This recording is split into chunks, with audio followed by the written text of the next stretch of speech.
তোমরা সবাই কেমন আছো? আশা করি ভালো আছো। আমি আজকে কচুরি মাছগুলো নিয়ে এসে গেছি। এগুলোকে আমি কাটবো, কেটে এটাকে ভর্তা করবো। এটা খেতে খুব সুস্বাদু। যদি একটু চিংড়ি মাছ ভেজে দেওয়া যায় তাহলে তো আরও ভালো লাগে। এটাকে খেতে খুব ভালো, তোমরাও খেয়ে দেখবে। খুব ভালো জিনিস সেটা, তা দিয়ে ভাত খাওয়া হয়ে যাবে।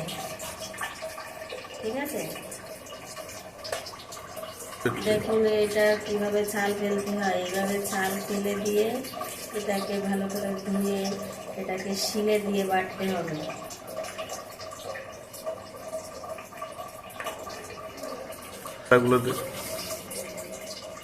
অনেকে এই পাতাগুলো চেনে না বা খেতেও বোঝে না, এটা খুব ভালো জিনিস।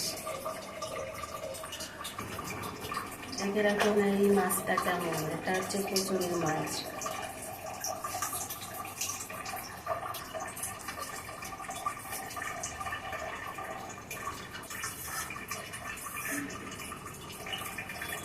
এবার আমি কটা জায়গা কেটেছি। এবার এই পাতাগুলো ছাড়িয়ে দেখবো এর ভিতরে কিছু আছে কি না।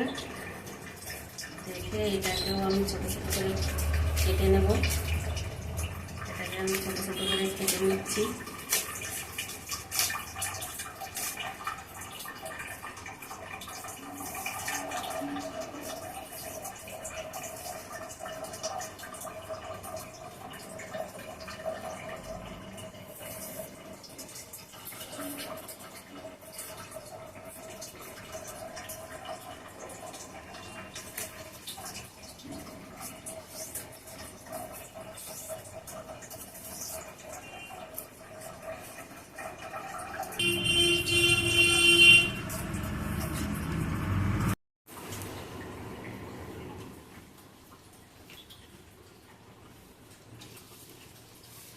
এই যে একটা একটা করে আমার এই কচুরির মাছগুলো সব কাটা হয়ে গেছে।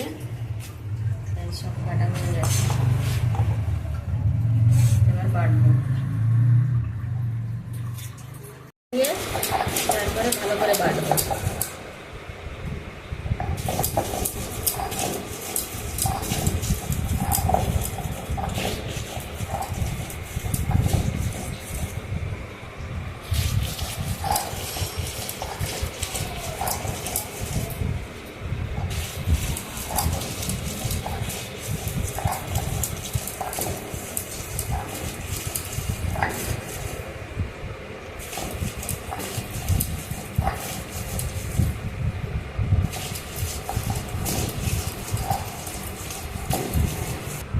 এভাবে রসটা একটু নিংড়িয়ে ফেলতে হয়, না হলে বাটাটা পাতলা পাতলা হয়ে যাবে, শুকনো শুকনো হবে না।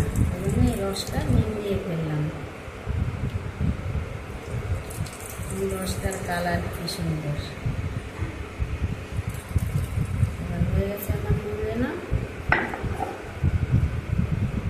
দিয়ে দিয়ে দিয়েছি।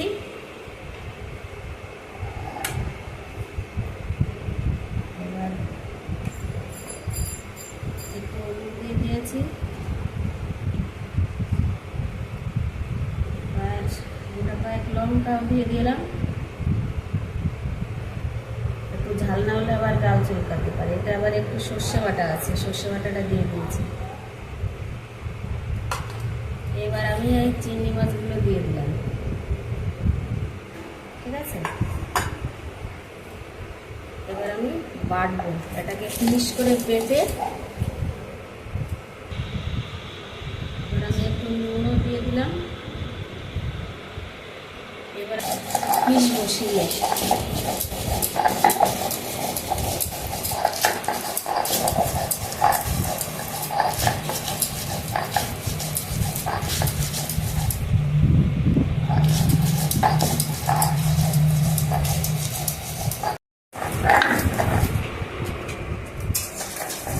এইভাবে শিলে বাটতে যদি আপনাদের কষ্ট হয় তাহলে মিক্সারে সমস্ত মশলাগুলি দিয়ে তারপরে মিক্সারে বেটে নেবেন।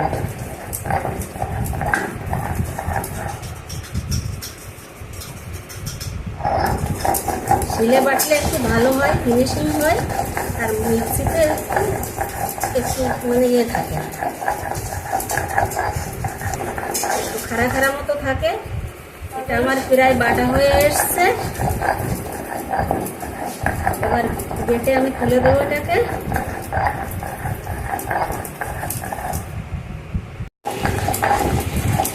এই কচুরি মাছটাকে একটু শিলে বাটলে একটু টেস্টটা বেশি হয়, কিন্তু মিক্সারে বাটলে অতটা টেস্ট আসে না, তাই আমি এই শিলে বাটছি।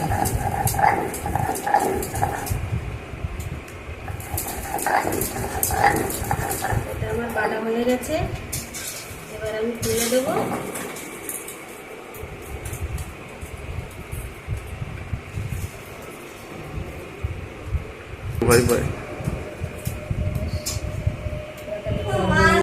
এবার এই কচুরি মাছটার ভিতর আমি একটু তেল দিয়ে দিয়েছি, কাঁচা তেল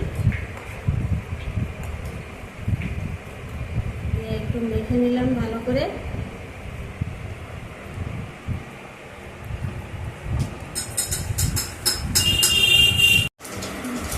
এই কচুরি মাছ বাটাটা কে কে খেয়েছেন বন্ধুরা, আপনারা এটা আমাদের কমেন্টে জানাবেন, ঠিক আছে?